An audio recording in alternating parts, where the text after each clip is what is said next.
सभी साथियों के सामने, पूरी मीडिया के सामने एक बात बहुत स्पष्टता के साथ मैं कहना चाहता हूँ, इसलिए और आपसे आग्रह है इस पूरे विषय को आप ज़रूर जनता तक पहुँचाएंगे।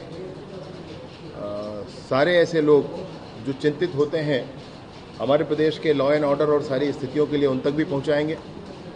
मैं विशेष रूप से आपसे बताना चाहता हूँ कि हमारे देश की समस्या है और प्रदेश में सबसे बड़ी समस्या है नक्सलवाद की समस्या। उस पर काम करते हुए 6 माह में ही माननीय विष्णुदेव जी की सरकार में बड़े काम हुए हैं और इन बड़े कामों के अंतर्गत जो नक्सली मारे गए हैं उनकी संख्या लगभग 150 पहुंच गई। जो आत्मसमर्पण किए हैं वो लगभग 550 हैं और जो गिरफ्तार हुए हैं वो लगभग 650 हैं। ये आंकड़े सिर्फ 6 महीने के हैं।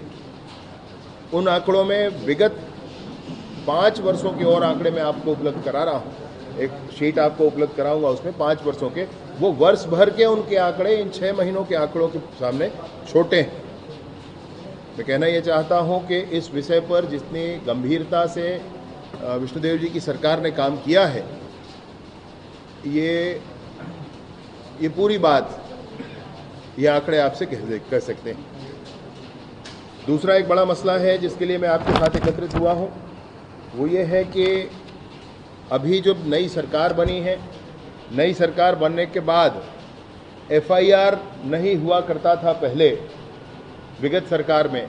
उसके आंकड़े हैं, उसकी जानकारी है कि लोगों ने कांग्रेस की उस सरकार में, भूपेश बघेल जी जब मुख्यमंत्री थे उस सरकार में उन्होंने आवेदन किए, एफआईआर नहीं हुआ। फिर ये नई सरकार आई, तब ये कहा गया कि लोगों की पीड़ा सुननी है, एफआईआर करना है और करके एफआईआर करके लोगों के लिए काम करना है। एफआईआर को रोककर आंकड़ों के खेल नहीं खेलना है। एफआईआर को रोककर आंकड़ों के खेल नहीं खेलना है, ये बड़ा स्पष्ट तौर पे कहा गया। उसके उदाहरण भी हैं। मैं आपसे उसमें एक बात कहना चाहता हूं, जैसे बिलासपुर के एक पूर्व महामंत्री हैं कांग्रेस के, अकबर खान, उनकी गुंडागर्दी से लोग परेशान थे। उसका वीडियो भी है मेरे पास, मैं वो भी अभी आपको जारी कर दूंगा, वो भी आपको दिखा दूंगा। और उस समय जनवरी 2022 में उन्होंने आवेदन किया, एफआईआर नहीं लिया गया उनका। वो एक प्रकरण हुआ था जो भूमाफिया का, आप सब के ध्यान में भी होगा। उसके बाद अपराध हुआ, अपराध कायम किया गया और गिरफ्तारी की गई, ये 2024 में नई सरकार बनने के बाद। ऐसे ही एक और अपराध है उन्हीं के खिलाफ, वही अकबर खान के खिलाफ, जिसमें भी जनवरी 2022 में आवेदन किया गया, अपराध दर्ज नहीं किया गया, अभी जाकर के उस व्यक्ति के खिलाफ अपराध दर्ज किया गया। ऐसे बहुत सारे प्रकरण, सैकड़ों की संख्या में प्रकरण है, जिन प्रकरणों पर पहले उस सरकार में आवेदन किया गया, एफआईआर नहीं हुआ, अभी जाकर के एफआईआर हुआ। इसलिए लोगों को, पुलिस को बहुत फ्री किया गया कि आप एफआईआर करें, आप एफआईआर करके लोगों के ग्रीवेंस सुने और उस पर काम करें, आंकड़ेबाजी के चक्कर में नहीं रहना। और उसके बावजूद मैं आपको ये बात बताना चाहता हूं कि हत्या के मामले प्रदेश में 2021 में शुरू के 6 महीने में, जनवरी से जून तक 2021 में 503 थे। 2022 में, इन्हीं 6 महीनों की बात कर रहा हूं मैं, जनवरी से जून तक की बात कर रहा हूं। 2021 में 503 थे, 2022 में 510 हुए, 2023 में 500 हुए, 2024 में 499 हुए। बलवा शुरू के 6 महीने 2021 जनवरी से जून, बलवा है 410 2021 में, 490 2022 में, 503 2023 में, 372 2024 में। लूट, उसमें भी वैसी है। गृह भेदन में थोड़ा आ जाता हूं इस पर, बलात्कार पर और शील भंग, यौन उत्पीड़न आदि जो महिलाओं के साथ परेशानियां हो जाती हैं। 2021 में ये 981 थे, 2022 में 1131 थे, 2023 में 859 थे और अभी 803 है। ऐसे ये सारे आंकड़े आपको ये बता रहे हैं कि इन सारे विषयों पर एफआईआर करने की जिद के बाद भी कमी आई है। इन सारे आंकड़ों में एफआईआर करने की जिद के बाद भी कमी आई। और आपसे एक बात कहना चाहता हूं एनडीपीएस का मामला बड़ा मामला होता है हमारे यहाँ, जो हम लोग उस पर जद्दोजहद करते हैं, उस पर बड़ी कार्यवाही की कोशिश आगे इस सत्र के बाद और करेंगे। उसमें आपसे मैं कहना चाहता हूं कि इन्हीं 6 महीनों के लिए 2021 में 395 केस हुए, 2022 में 667 केस हुए, 2023 में 608 केस हुए और 2024 में 809 केस हुए। सब पे कार्रवाई की गई। आबकारी अधिनियम के अंतर्गत 21 में 10,000 से ऊपर, 22 में 15,000 से ऊपर, 23 में 15,000 से ऊपर और भी 24 में 18,874 मैंने 19,000 के आसपास केस उसमें किए गए। ये ऐसे प्रकरण हैं जिनके बढ़ने से लाभ है। कुछ ऊपर मैंने प्रकरण आपसे बताया कि हत्या है, अन्य बलवा है, लूट डकैती, गृहभेदन है, इनके कम होना हो रहा है, ऐसा हम मानते हैं। फिर भी मेरी ये मान्यता है इसमें कि सिर्फ आंकड़ा सब कुछ नहीं कह लेता है। उसमें भी हमारी बड़ी कोशिश के बाद कि पिछली बार भी अगर किसी ने कहा है और नहीं हो पाया है तो अभी उसको FIR उस पर किया जाए, ये कोशिश की गई। ये आंकड़े आपको बता रहे हैं, वो सारे मसले कम हुए हैं। और जो प्रिवेंटिव एक्शंस हैं, उन प्रिवेंटिव एक्शंस के लिए आंकड़े आपको बता रहे हैं। आपको ये भी बताना चाहता हूं कि 10 ऐसे बड़े प्रकरण हुए हैं, मतलब ये 809 प्रकरण जो मैंने आपके NDPS के बताए, उसमें 10 ऐसे बड़े प्रकरण हुए हैं जिसमें 16 करोड़ 9 लाख का ये नशीला पदार्थ जब्त किया गया है। ऐसे बहुत से काम करते हुए आज ये स्थिति है कि एक बार मुझे ये लगा कि सारी परिस्थितियों के बाद कोई भ्रम फैलाने की कोशिश करे, कोई और दूसरी बात करे, इससे पहले आपके सामने चीज़ें स्पष्ट की जाएं और आपके माध्यम से सबको बताएं। इन सब के साथी पर जब सत्र की शुरुआत होगी तो जो आपका विभाग है वो भी किया है, बलौदा बाजार जो मामला हुआ है उसमें अभी तक की क्या स्थिति है, क्या जांच कुछ आया है सामने? बलौदा बाजार के प्रकरण में लगभग 150 गिरफ्तारियां हुई, जांच उस पर जारी है और मैं सोचता हूं कि इसमें उचित बात सामने आएगी और जब बात सामने आएगी तो लोगों को लगेगा कि अरे ऐसा हुआ था क्या। बलौदा बाजार का घटना कहां से प्रारंभ होता है, किस तरीके से लिंक होता है, कैसे जुड़ता है, ये सब चीज़ें सामने आएंगी। षड्यंत्र पूर्वक किया हुआ ये मामला है जिसमें लोगों ने जानबूझकर कुछ षड्यंत्र करके, असामाजिक तत्वों ने और कुछ और जिम्मेवार लोगों ने भी किया, वो सब चीज़ें सामने आई। भाजपा की भी टीम बनी थी, भाजपा पे ने रिपोर्ट किया था, प्रस्तुत किया था। पुलिस की अपनी बड़ी जांच चल रही है इसमें, वह भी सामने है।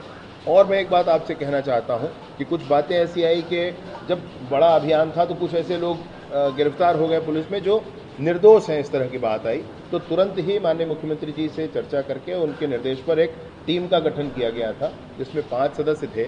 उसमें बहुजन समाज पार्टी के प्रदेश के अध्यक्ष भी थे, उसमें पूर्व विधायक भी थे, सामाजिक सारे लोग थे और उन लोगों ने पूरे समाज में बैठक बातचीत करके और कुछ प्रस्ताव भी दिया है कि ये कुछ लोग हैं, इनकी शायद संलिप्तता नहीं है, ऐसा पुलिस को फीडबैक दिया गया है। उस पर काम करते हुए उनको अलग किया जाएगा, पुलिस को दिया जाएगा कि भाई अगर इनका कोई दोष नहीं है तो आप एक बार चेक करें, उसको ठीक कर लें। और बाकी जो हुड़दंगाई हैं, जिन्होंने गड़बड़ किया है, प्रेरित किया है लोगों को, सब पर कार्रवाई होनी चाहिए और होगी कार्रवाई। 24 तारीख को विधानसभा घेराव की तैयारी में कांग्रेस इसी मामले को लेकर बिगड़ती कानून। मैं आपको कानून व्यवस्था आपके सामने रख रहा हूँ, इसीलिए मैं कह रहा हूँ। मैं आपको वो 3 तरह की बातें कह रहा हूँ। नक्सलवाद पर क्या हुआ है, एक बात है कि पुराने प्रकरण हैं जिन पर FIR नहीं हुआ करता था, दबंगई चलती थी लोगों के, उस पर जो कार्यवाहियाँ हुई हैं वो भी मैं आपके सामने रखता हूँ। और जो वर्तमान आंकड़े हैं सारी चीज़ों के 6 महीने के, वह भी मैं आपके सामने रखता हूँ। अब कोई 10 बार अगर ये कहे कि नहीं ऐसा हो रहा है तो उसका कोई अर्थ नहीं, उसका कोई मतलब नहीं। जो है वो चीजें तो सामने है। सिर्फ विरोध के लिए विरोध करना, सिर्फ राजनीति गर्म करनी, इसलिए किया जाए। पुलिस के कई बड़े अधिकारियों को अभी तक प्रभार जो है वो नहीं मिला है और करीब 6 माह से वो महत्वपूर्ण प्रभार के दिन काट रहे हैं। कब तक कार्यों का विभाजन हो जाएगा? कार्य विभाजन किया जाना है, सबकी अपनी क्षमता के आधार पर कार्य विभाजन होगा। कुछ कहीं कुछ बात है तो एक बार और स्पष्टीकरण हो जाए उसमें, ऐसी बात है। सर 7 माह हो गए आपकी सरकार को बने, लेकिन PSC अध्यक्ष पद का जो पद था वो संवैधानिक पद है, अब तक रिक्त है। तो सरकार कितनी सीरियस है आयोग में हुए भ्रष्टाचार के खिलाफ और भर्तियां जो अभी भविष्य में होने वाली हैं उसे लेकर? इसकी पूरी शेड्यूलिंग करके काम कर रहे हैं, पूरी शेड्यूलिंग करके काम कर रहे हैं। एक ऐसा महत्वपूर्ण पद है जिसको सोच समझ कर ही किया जाना चाहिए। और यूपीएससी के तर्ज पर उसको किया जाना चाहिए। इतनी शुचिता और इतना सिस्टमेटिक उसको होना चाहिए। अगली बार कोई वैकेंसी कब निकलेगी इसकी चिंता, कितनी संख्या निकलेगी एक अलग बात है, लेकिन ये वैकेंसी कब निकलेगी इसका निर्धारण हो जाना चाहिए, जैसे यूपीएससी में होता है। उस तर्ज पर काम करने की बात है। वो संवैधानिक पद है और उसको पूरी चिंता करके उस पर निर्णय किया। परीक्षा जो हुई उसको लेकर कई सारे सवाल होते हैं। राजस्थान के सीकर जिले से 20,000 से ज़्यादा छात्र हैं, वो सिलेक्ट हुए। मैंने आज समाचार पत्र देखा, उसमें है आज ये मसला। अभी जांच तो हो रही है और उस जांच में जो निर्णय आएगा वो हम सबके बीच स्पष्ट होगा।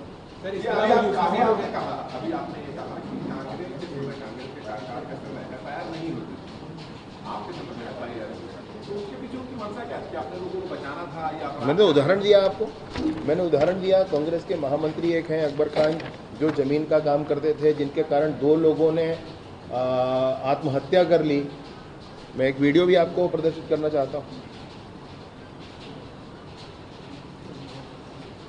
इधर कोई माइक नहीं है ना?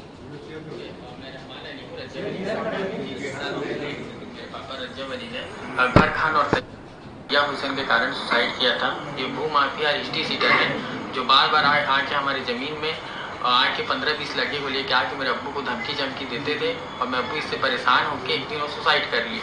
उसके बाद सुसाइड के बाद हमने भूपेश बघेल जी, सीएम भूपेश बघेल जी और कांग्रेस की सरकार से हमने गुहार लगाई इस बारे में कि इसमें जाँच हो, और वो हमारी गुहार नहीं सुनी। भूपेश बघेल ने हमारी गुहार नहीं सुनी।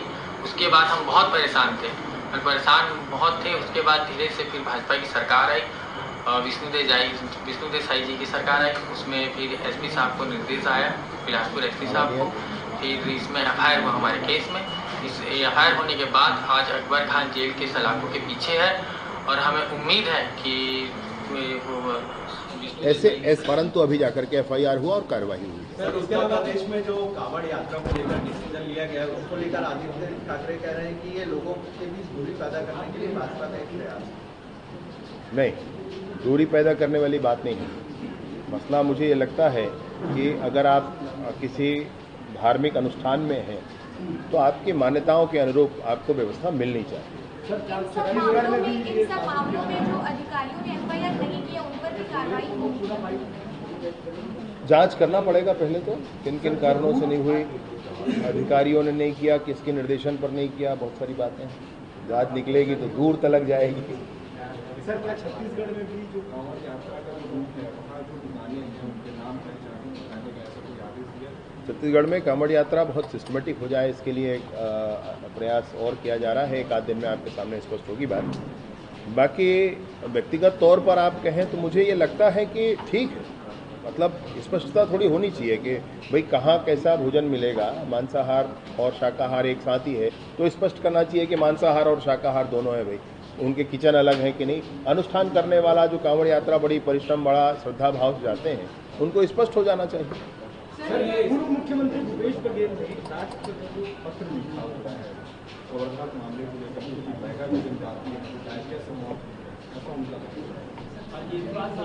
जांच जो हुई है स्वास्थ्य विभाग जो मरीज से नहीं बनी जांच। अभी वो अपनी जांच करके क्या कहते हैं ये एक अलग मामला है। बाकी टेक्निकली जो जांच हो करके और निर्णय जो बताया गया है वो एक अलग मामला है। वो तो चुनावी दौरा होता है उनका, जब ऐसा सोचते हैं तब जाते हैं। मैं तो वहीं का रहने वाला हूँ भाई, उनसे पहले तो मैं गया था वहाँ पर, लोगों से मिले हैं, उनके सहयोग किए हैं, सारी बातें हुई हैं। उनको उस मसले को लेकर के राजनीति करनी है, इसलिए वो कर रहे हैं। बचना चाहिए उनको ये सब करने से। देश में यूसीसी लागू होना चाहिए, बिल्कुल स्पष्टता मेरा ऐसा मानना है कि वो बिल्कुल लागू होना चाहिए, आवश्यकता है। अगर हमारा देश धर्मनिरपेक्ष है, अगर हमारा देश धर्मनिरपेक्ष है तो धार्मिक आधार पर कोई अल्पसंख्यक कैसे हो सकता है? अगर धर्मनिरपेक्ष है तो अल्पसंख्यक कैसे? तो अल्पसंख्यक का कोई कॉन्सेप्ट ही नहीं बनता है। समय से आरक्षक एक ही थाना में डटे हुए हैं, उनका ट्रांसफर क्यों नहीं किया जा रहा है? 10-15 साल से थाना में आरक्षकों के संदर्भ में जिला का बल होता है, जिला बल होता है, तो जैसे भी व्यवस्था होती है वो एसपी करते हैं। कोई विशेष बात होती है तो किया भी जाता है। ये बलौदा बाजार के मामले को लेकर लगातार कांग्रेस सुना रही है। शिव डहरिया की टीम के साथ 7 लोगों की टीम रवाना हुई थी उनके नेतृत्व में, आज प्रेस कॉन्फ्रेंस कर रहे हैं, जानकारी देंगे रिपोर्ट। बिल्कुल करना चाहिए। मैंने जो कर रहे हैं हम लोगों ने भी किया है और सामने वीडियो पर देखा है कि कौन कौन लोग हैं, किसने भड़काया है। वहाँ के स्थानीय विधायक साथ नहीं थे और दूर के विधायक वहाँ क्या करने गए थे, आप निकाल कर देख लीजिए वीडियो फोटो। अगर वहाँ के बलौदा बाजार के स्थानीय विधायक साथ नहीं हैं तो दूर वाले क्या करने गए थे वहाँ पर, सारे प्रश्न हैं।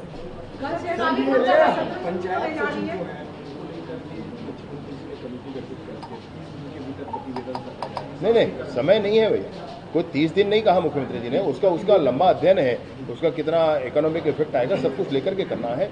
माननीय मुख्यमंत्री जी ने बड़ी सहृदयता से उसी दिन कह दिया कि जब घोषणा है तो उसको करेंगे, इसलिए हमने समिति का गठन भी हो गया, अभी टाइम लगेगा उसको। धन्यवाद भाई साहब आप सभी का। उनकी उपस्थिति थी, वो विधायक है, उनका सम्मान है, प्रशासन शासन सब सम्मान करता है, जनप्रतिनिधि हैं, उनका बड़ा सम्मान है और इसलिए उनको सहयोग भी करना है। 3 नोटिस के बाद अगर पुलिस की इंक्वायरी में नहीं जाना, उनको कोई जानकारी प्राप्त करनी है तो नहीं बताना, ये गलत है, ऐसा नहीं करना चाहिए।